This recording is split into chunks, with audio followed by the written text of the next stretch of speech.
Today, we're going to dive into 5 things everyone needs before they're fully going to commit. Now, this might be personalized. However, I do want to say this. I invite you to take down these 5 things and ask yourself, is this the makings of a solid relationship? Is this the makings of a grounded relationship? Is this the makings of building a friendship? Is this the makings of genuine heart-centered intimacy? Well, let's dive into this today. Now, before I get into it, I want to read you a blog post I posted a few days ago on my channel. It's going to take me about a minute to read, so just give me a second. Here it is on Instagram and also on Facebook, but then also on YouTube. And the post goes like this. The problem with modern dating might not be the apps, the algorithm, or the ghosting culture. It might be something much simpler. We jump into physical connection long before a genuine friendship has a chance to breathe. Physical attraction is easy. It requires no skill, no character, no discernment. It's dopamine on a platter. But building a friendship with someone you barely know, that requires emotional maturity. That requires curiosity. That requires patience. That requires humility and a willingness to show your heart. And that's precisely where so many people struggle. Once the physical intimacy comes too soon, our nervous system gets wrapped in a warm blanket of chemistry. Things become blurry. Red flags begin to fade. Compatibility gets assumed instead of explored. And suddenly 2 people are trying to build something meaningful while standing on a foundation that hasn't been poured yet. Friendship is the foundation. It's the space where you learn how each other thinks, how you feel, how each other feels, listens, communicates, navigates conflict, loves, heals, and shows up. It's where trust grows naturally instead of being forced. It's the emotional safety in discovering instead of it being hoped for. But most people will never actually learn the art of forming a friendship. I need to repeat that. The art of forming a friendship. A sincere friendship with a stranger. They jump from spark to bed to fantasy without ever learning who the human in front of them actually is. If the goal is a grown-up partnership, if the goal is secure love, then rising to love means slowing down. Spending time talking about your values, talking about your virtues, talking about your vision, your fears, your insecurities, and the dreams that you each have. Discovering emotional character, sharing the stuff that makes you human. Imagine if more people permitted themselves to do that. Imagine if friendship came first and chemistry arrived as a reward for emotional alignment. Maybe dating wouldn't feel so chaotic. Maybe love wouldn't feel so confusing. Maybe people would actually find the connection they hunger for. Love that rises is built on friendship that's real. So let's start teaching that. So I created this blog post because it occurs to me. Oh, and let me read you another part of this post, because I've observed that so few of us dating coaches actually teach how to build a friendship. Sure, we can teach attraction. We can teach you how to text this thing, how to make yourself flirt, or teach yourself flirting skills, maybe even teaching confidence. Those are all great things. To actually love yourself, like in my book, What the Heck is Self-Love Anyway? A Journey of Personal Development, Self-Help, and Spiritual Work. By the way, all the books I recommend today are listed below. We can help with that, but you know what we coaches aren't really good at? We don't really teach you how to build a friendship. Now, we just kind of take for granted that if we have chemistry for someone, we must already like them. If we have chemistry with someone, we might already enjoy their company. If we have chemistry with someone, we can trust this person. If we have chemistry with this person, we feel safe. And yet that is the weakest foundation for building a relationship. That foundation I talked about in the blog post of friendship. That doesn't happen overnight. That doesn't happen after a first kiss. That doesn't usually even happen even physically intimate with one another. Do you know where it happens? By building genuine connection, by building genuine connection.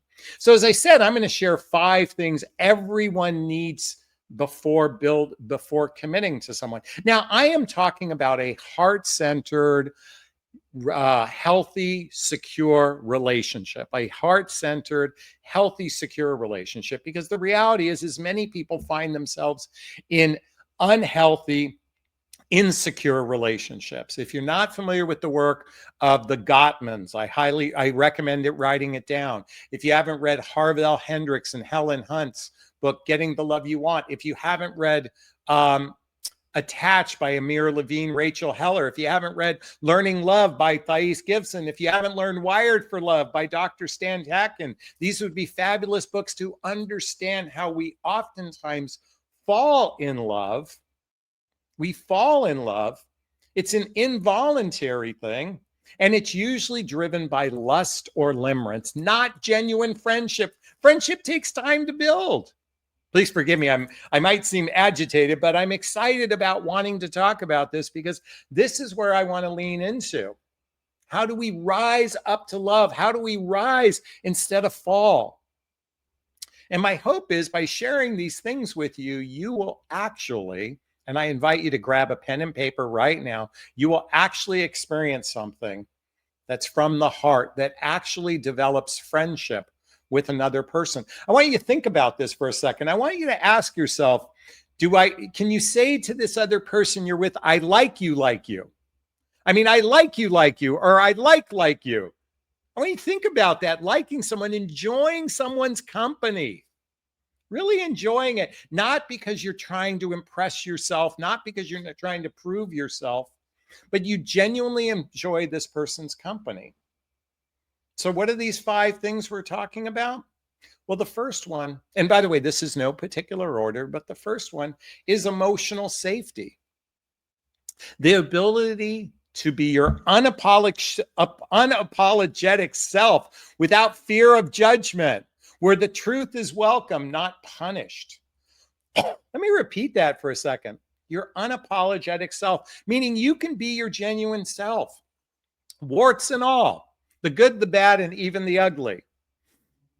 You know what that feels like? I want you to really sit with that thought for a second. And I want you to, as you ruminate on that thought for a second, what does it feel like? Because it's now a thought. I'm planting the seed, that thought inside of you. And I want you to feel into, what does it feel like to be your unapologetic self? I know for me, it feels calm. Feels peaceful. It feels like a blessing. It feels like I don't have to hide anymore. I don't have to wear a mask. I don't have to perform. I don't have to prove myself to you. Our current dating environment is all about men must climb to the highest room of the tallest tower, and a woman must dress sexy to get a guy's attention. That's some of the narrative. But our current dating environment is so performative. It's all based on performance. Performing for one another instead of actually building emotional safety with one another. How do you build emotional safety? You start asking each other some really deep questions. If you haven't read the book, 8 Dates by Doctors John and Julie Gottman, again, all the books I recommend are listed below. Highly recommend getting this book. These list so many great questions. And I'm here to, by the way, please forgive my yelling. I get so excited. But it's time to I'm here to encourage everyone. It's time to change the rules. You know, this is a new quarter century, 2025. Everything you learned in the past is wrong. You have every right to ask sincere, deep questions before you ever kiss someone. Before you ever get physical with someone, you have every right to ask questions to find out who this person is. I know many of you criticize me because I talk about interrogating people, but what's an interrogation? Interrogation is about getting to the truth. Now, here's the thing, and I say it a little tongue in cheek, but when I say interrogation, I simply mean asking unique, probing questions to get to know this person. Because when you think about this, let's just say The average person watching my channel is a 50-year-old person. Let's just say we have people in their 60s, people in their 40s, even people in their 20s. But let's just take a 50-year-old. And you're going out on a first date. You had 50 years of life before you met this person. 50 years of life before they met you. Excuse me. They had 50 years of life before you met them. To get a sense of who a person is, we're made up of those experiences. So to naively go, oh my God, you're so wonderful, you're so amazing, because you're amped up on the chemical rush of lust or limerence, it's no wonder it's a dysfunctional methodology today, because we spend little or no time building emotional safety. Now, how much time do you need? Every person is different. By the way, you can do it on the phone. You can spend every day 2 hours a day talking on the phone. And I guarantee you, by the end of a week, you're going to know a lot more of this person if you ask radically honest questions instead of, how's your day going? Did you have a good day? I hope you had a good day. Emotional safety. That's one of the makings of a friendship. Number 2, ease and enjoyment being together. Can someone write that down? The first one is emotional safety. The second one is ease and enjoyment being together. If you don't genuinely like each other, laugh together, enjoy simple moments, the romance won't survive the hard seasons.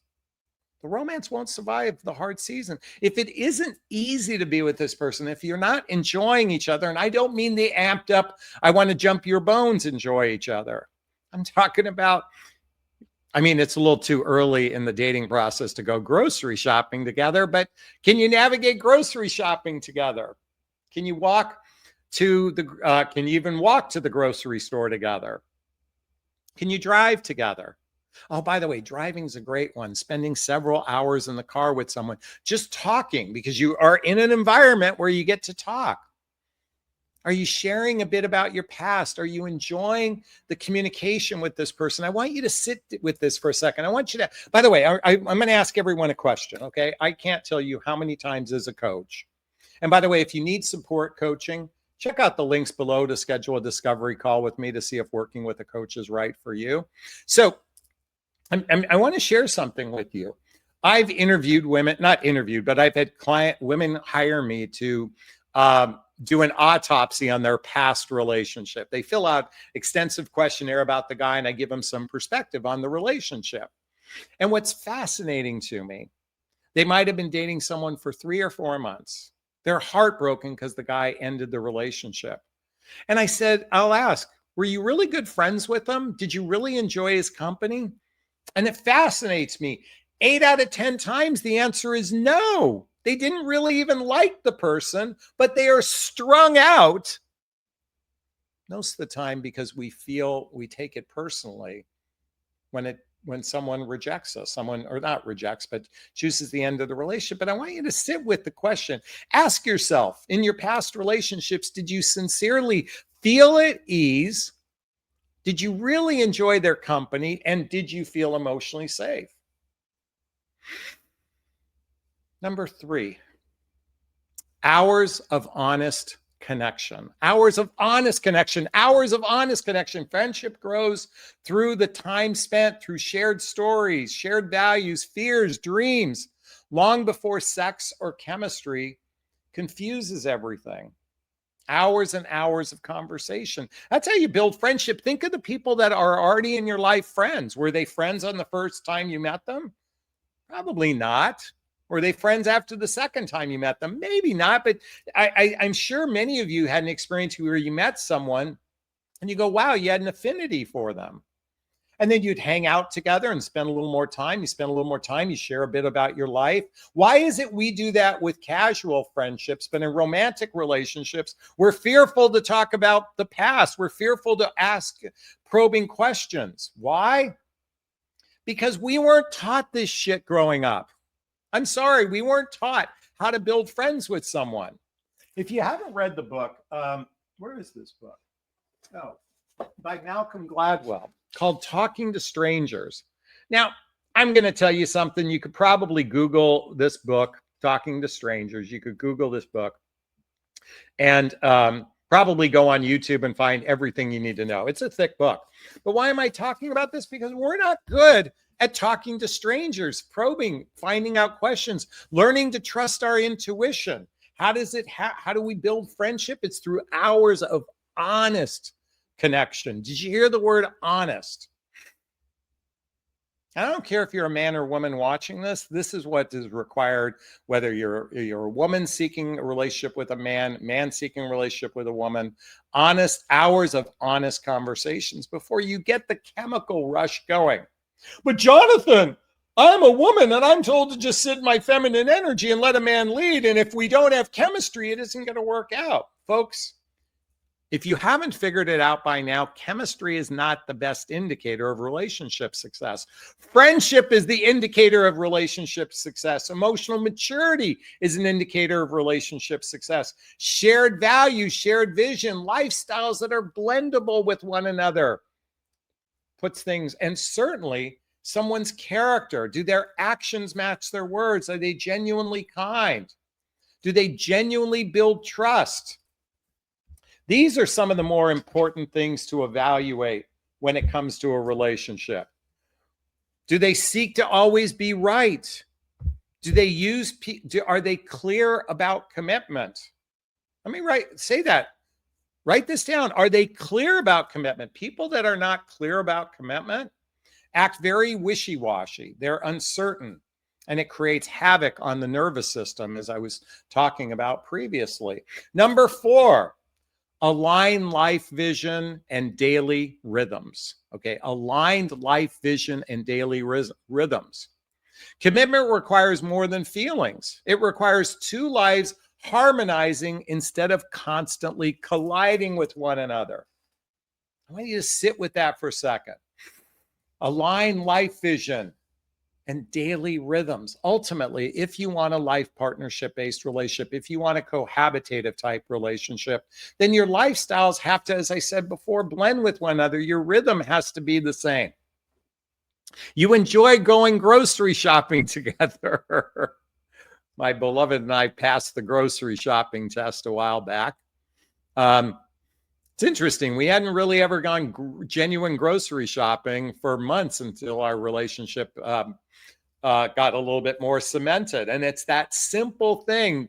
And it's interesting because I don't know if you're about me, if you're a guy watching this, but I've been in a relationship with women that are pain in the butt to go grocery shopping with, or maybe I seem like a pain in the butt to them. I don't know. But when you have a daily rhythm, that's when you feel like you're friends with a person. And isn't that ultimately you want? Is you want friendship on fire? You want somebody, your lover who is also your best friend? And last but not least, number 5, trust that's built slowly. When the physical isn't rushed, emotional clarity becomes possible. And you can actually feel whether this person is safe for your heart. Trust that builds slowly. Now, I'm not saying take months and months and months before physical intimacy. I'm talking about asking radically honest questions and check some of those important boxes of, hey, are they still hung up on their ex? Are they still married? Might be a good question to ask. Did they just end a relationship last week with somebody? Did they just physically have sex with someone last week, as an example? You know, asking these questions, it will take some time. By the way, I know couples who have had sex on the first date and they've lived happily ever after. I know people that waited till marriage and they were miserable a week later. This isn't only the sex piece matters if it clouds your judgment. Emotionally mature people can ask deeper questions very early on to determine that compatibility, that shared values, that shared vision, that lifestyle compatibility, and most importantly, emotional maturity. And by the way, can I tell you something? This is something I teach in my private coaching regarding discernment. You can spot emotional maturity very, very quickly if you ask the right questions. Again, it's something I teach in my private coaching. And if you want some support with that, check out the link below to schedule a discovery call with me to see if working with a coach is right for you. So coming back to those 5 things: emotional safety, ease and enjoyment being together, hours of honest connection, align life vision and daily rhythms, trust that's built slowly. Thank you, Cindy, for putting this out for us. Is this sinking in? Is this resonating with you? Please let me know if it is. I'd like to hear your thoughts.